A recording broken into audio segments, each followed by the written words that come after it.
the former Jigawa State Governor Alhaji Sule Lamido yesterday called on President Bola Tinubu to be courageous enough to close the June 12 chapter once and for all by paying the alleged 45 billion naira owed to the family of Chief MKO Abiola by the federal government. Lamido, speaking at the public presentation of his autobiography titled Being True to Myself, held at the NAF Conference Center in Abuja, called on President Tinubu to be courageous enough to close the chapter of June 12 once and for all. According to him, the payment of the 45 billion naira debt owed to the family of the late winner of the June 12, 1993 presidential election, Chief MKO Abiola, would serve as a symbolic and moral closure to the June 12 struggle and Abiola's unjust treatment following the annulment of the 1993 presidential election, widely believed to have been won by him. He urged the Minister of Information and National Orientation, Mohammed Idris, who represented President Tinubu at the event, to deliver the message to the president. Well, now to party politics, as the People's Democratic Party, PDP, yesterday denied claims that Senator Samuel Anyanwu signed the list submitted to the Independent National Electoral Commission, INEC, bearing the names of its candidates in the Anambra State PDP governorship election, despite evidence to the contrary that he did.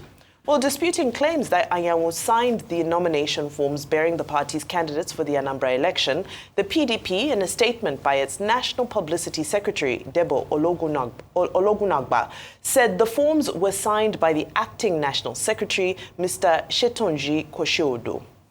However, Anyanwu has insisted that he signed the authentic nomination forms for the Anambra State governorship election. According to him, he signed the nomination form when INEC rejected the earlier nomination form sent to the Election Management Board. Anyanwu told This Day that when his attention was drawn to the statement, and I quote, "Even a governor and a member of the Saraki-led committee called and pleaded that I should sign the nomination forms. I signed the nomination forms on Monday," Anyanwu said. And lastly, in some economics news, the Debt Management Office says Nigeria's public debt climbed to 144 trillion naira as of December 2024.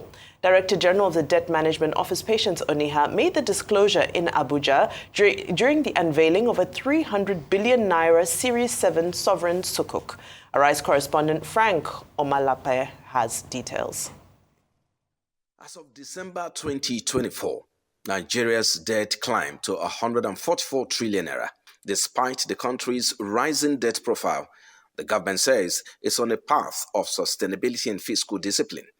Director General of the Debt Management Office, Patience Oniha, during an unveiling of a 300 billion naira Series 7 sovereign sukuk bond, reaffirms the government's commitment to sustainable borrowing and infrastructure-led growth. The report for December 2024, which is the latest we have, shows that the public debt is 144 trillion naira. That's in the public space. And that debt comprises, just to re-emphasize, the debts of the federal government, the 36 state governments, as well as the Federal Capital Territory.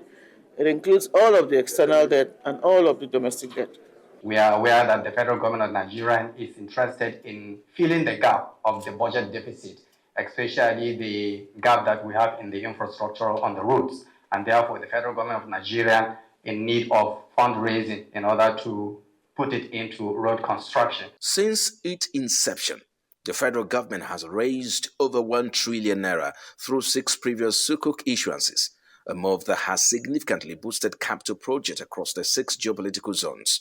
The DMO says Nigeria is strengthening its drive for innovative and non-interest financing with this latest launch of 300 billion sovereign bond, offering a 7-year tenor and a 19.75% return.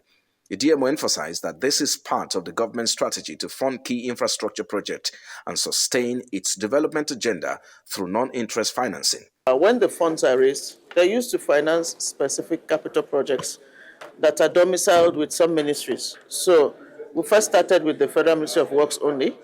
Later we added the Federal Ministry of Works and Housing. And living in Abuja, we can see all the work that has been done with the sukuk. So this 300 billion will follow the same pattern. It is for roads, it is for bridges, to improve at least reduce the deficit we have in infrastructure. It's important that when we are borrowing, we ensure that that borrowing is tied to projects. And of course, Sukuk is asset-backed. Sukuk is tied to projects. Okay? If you look at our domestic debt stock today, it's around 65 billion naira. And out of that 65 billion naira, FGN bonds are accounting for over 78%. With continued infrastructure gaps, the DMO says the latest Sukuk will drive even greater impact across Nigeria's development landscape. Frank Omalape, Arise News. Well, the Sukuk bonds have been quite successful at FME. They account for about 4,000 kilometers of roads since inception, which is commendable. However, of course, everybody is still overwhelmed at the large debt figure, the total debt, both domestic and external. Among other stories, what are your takes? Well, okay, so among the other stories, so we would quickly touch on this issue with public debt. Naturally, when we're seeing these numbers, sometimes you do become a bit disconcerted because you hear these numbers all the time. And sometimes when you're having these figures thrown at you, they don't actually become as hard-hitting as they actually are. So we can say as much as we can, as much as we do, that Nigeria's debt profile continues to balloon domestically and internationally. But sometimes when you're able to have these numbers in front of you, you're able to see that this situation is serious and does need to be addressed head on, especially since we're talking so much about the state of the economy and the ambitious plans the federal government has for Nigeria. Moving on to other stories, when we're looking at the comments from Lamido about how the federal government, Tinubu specifically, should pay this money to the family of late Chief MKO Abiola.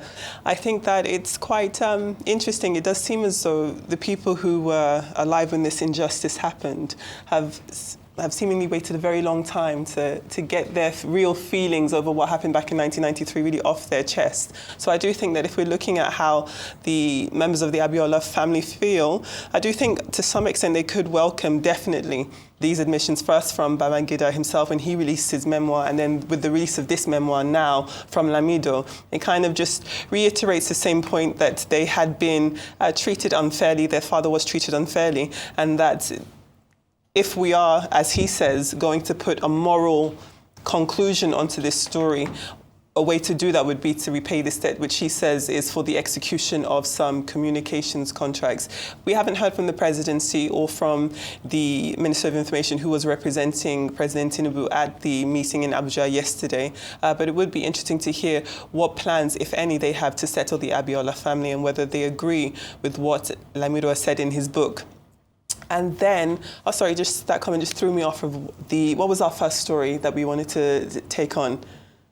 Thank you. Well, yesterday, while you were away, we did, of course, talk at length about the PDP, especially since over the weekend we did have their meeting take place in Abuja. You did have the Minister of the FCT, Nyesom Wike, storm in. Perhaps storm in is a strong word. He entered, he was invited, and that was, to some extent, a signal that the party still falls within his quote-unquote power, that Senator Samuel Anyanwu has been reinstalled or reaffirmed as the party's national secretary, does again paint this picture of more of a block between he and Wike, and a sign that, despite all of the turmoil happening within the party, there should be some level footing. But now we are here addressing this issue about who signed this form, whether or not the true form was signed. The picture, the document that you can see on the camera here is what we received yesterday, and it does clearly show Senator Anyanwu's signature at the bottom of it, and that, according to reports, is what was tendered over into INEC. But again, because of the internal crisis that continues to happen and befuddle the PDP, we're seeing more and more examples, really, of a house that is not united. And I know that over the course of the day, we're going to be talking about even more senators, all three of them from Kebbi defecting from the PDP to the APC, just as another example of the destruction really happening in Nigeria's opposition party. But we will get into that later. Okay, let me start with the book presentation, the autobiography of Alhaji Sule Lamido, who was a member of the House of Representatives, 1979 to 83. He was governor of Jigawa State, 2007 to 2015. 2007 to 2015. Before then, he had been Minister of Foreign Affairs, 1999 to 2003. That was during President Obasanjo's first time. And now, he's been in Nigerian politics from First Republic even to the present. And that's why the President Tinubu, in paying tribute to him, said, look, his career had spanned more or less the entire scope of democratic evolution in Nigeria. But the main issue there at that occasion was the public presentation of his autobiography, Being True to Myself. Now, it was on that occasion that he brought up a new dimension, a fresh dimension, it will appear in the eyes of the public, to the June 12 saga. And he made a point that, look, the reason the Chief MKO Abiola was not allowed to become president, the reason the June 12, 1993 election was annulled, was that certain elements in the military had resolved that if he was allowed to take his mandate, then the first thing he would do would be to take out the 45 billion naira that the Nigerian government was owing him. And that will have impoverished the Nigerian government. Now, he said he also met with General Ibrahim Babangida, who confirmed that indeed Nigeria was owing Chief MKO Abiola 45 billion naira. And that what Chief MKO Abiola suffered at the end of the day was a double jeopardy. They collected his, they didn't pay for contracts executed while he was chairman of ITT. Then again, they robbed him of electoral victory through military fiat. And he then argued that the way to have closure on this matter was for the Tinubu administration to revisit the matter and pay the debt to Chief MKO Abiola's family. Well, the Minister of Information, Mohammed Idris, was at that occasion representing the president. And Alhaji Sule Lamido's point is that he should please take the message back to President Tinubu so that there will be closure on the issue of June 12. I think it will be seen as a new perspective, new dimension. Many people, who have been following the June 12 story. What I, however, found curious was that President Olusegun Obasanjo was there at that moment. When General Murtala Mohammed died on February 13, 1975, he was succeeded by General Obasanjo. And General Obasanjo, in the Lamido narrative, his government, his own administration, also refused to pay that debt. But when President Obasanjo spoke, he didn't refer to that particular matter. But I think that the MKO Abiola family also can take this up with this present administration, that this is an act of injustice, and that Sule Lamido, at that event, has taken up this particular matter for public attention. By the way, congratulations to Alhaji Sule Lamido on the publication of his autobiography. Well, I have not read the book, so I cannot comment on the content. But what I have given was simply his broad profile. 45 billion naira. That matter should also be resolved. Now, to the other issue about Samuel Anyanwu versus the acting National Secretary, Setonji Koshedo. Well, it just speaks again to the point being made by Senator Gabriel Suswam yesterday, who made it very clear that even the reconciliation effort, the proposed next meeting of PDP that is being talked about, is a 50-50 situation because the party is in an intensive care unit, ICU. And just after that conversation yesterday, this controversy, erupted again. How will a party not know who signed what? But Samuel Anyanwu, speaking yesterday, and as reported, said, well, Debo Ologunagba does not know what eventually transpired because the letter that was signed by the acting national secretary was rejected by INEC, and that it was his own that was accepted. That's his own copy of the letter being shown on the screen there. I think that INEC can help with clarification because the name of INEC has been drawn into this. because Samuel Anyanwu is saying INEC does not represent the acting national secretary, that is the one that the INEC recognizes. Now, Debo Olugbagba is saying it's the former deputy national secretary, now acting national secretary, that INEC recognizes on the basis of the Supreme Court ruling in the matter. But basically, what did the Supreme Court say? The Supreme Court says they should go and resolve their matter within the party. How has the party resolved the matter?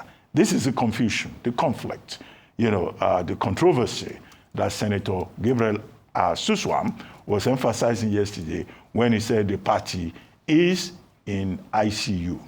Finally, on the issue of debt, 144 trillion naira. First, they reported this in the first week of April, and then yesterday at that Sukuk event, where it's a combination of all the debts.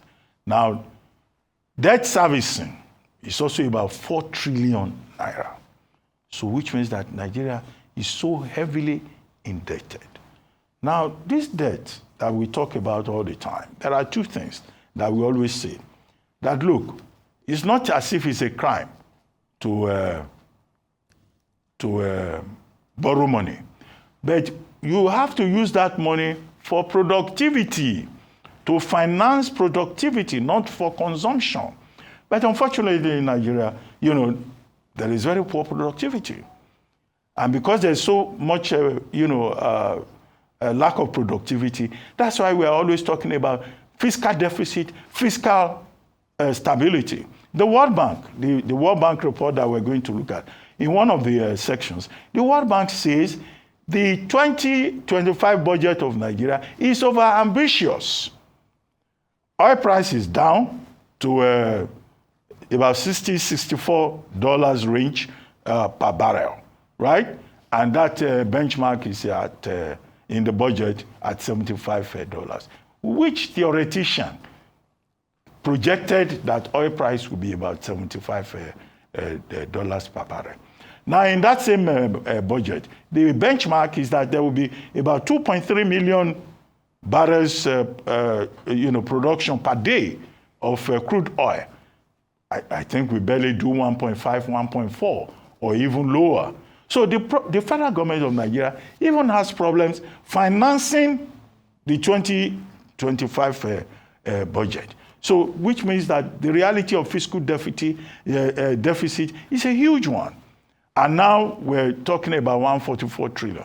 If this were a productive economy, if we were productive enough, we will produce enough to meet our needs, and the country will be able to save enough for infrastructure development, for social spending, which the World Bank also recommended, or development spending, which was the phrase that they used. So we seem to be in a very dire situation. But the standard argument by the DMO, the Debt Management Office, is to say, Nigeria's debt is sustainable. We're still within the threshold. Yeah, okay, even if we're within the threshold, who is producing what in terms of foreign exchange? Who is producing what to save the naira? You have a naira that is perpetually fluctuating. Would they even be able to fund the 2025 budget with the distortions that we have seen? These are the questions. Absolutely. Now, to also put it in context, this debt is forecast to rise to about 180 trillion by the end of 2025. Now, of course, to put things into context, we have been speaking about some debts that have been cleared and so forth. But the ultimate reality is that, like Dr. Abati said, the money that is being borrowed is not productive. Over 80% of borrowing is said to be going towards financing other borrowing, financing debt. Now, it brings me to the Fiscal Responsibility Act of 2007, because the Act is very clear that borrowing is supposed to be for capital investments and human development. What are we doing to empower the Fiscal Responsibility Act? Because it's continuously being flouted. We see that we are not staying within the realms of this. So when you break down the debt, half of that debt is domestic, or more or less half is domestic, half is external.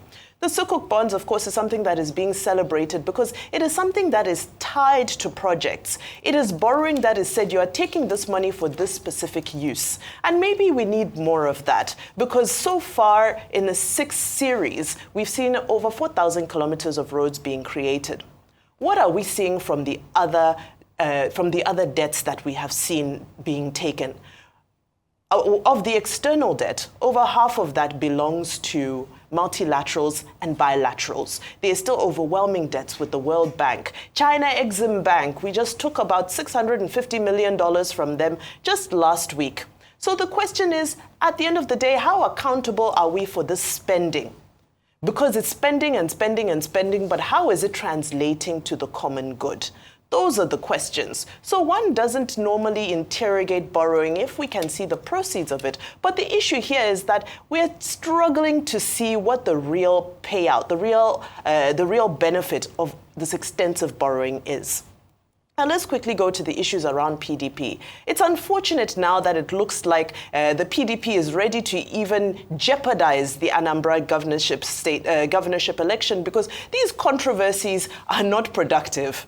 These controversies around who signed for the governorship form that went to INEC and so forth, now we're challenging that. This is in an election where the PDP even struggled to be able to get enough people who are willing to pay the 40 million for the expression of interest form to be candidates in the election. And now we're fighting over who signed.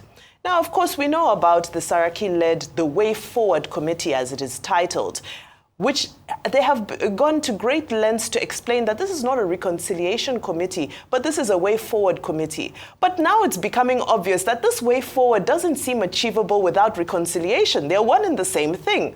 Because this public spat, the public fighting, the controversy, the back and forth, when there's so many cases before the courts, so you have the cases before the courts and the court interpretations are subject of controversy. And then amongst the PDP members themselves, they're unable to agree. I hope this does not lead to the Anambra governorship candidacy of the PDP being put into jeopardy. Now, very lastly, on Sule Lamido, former Governor Sule Lamido's book launch, beautiful book titled Being True to Myself. We have not read it, but based off of some of the reviews and the conversation, it looks like something that's worthwhile. Now, I've always been an advocate of history. How do we preserve our history? How do we encourage more, especially young people, to get to know more about our history?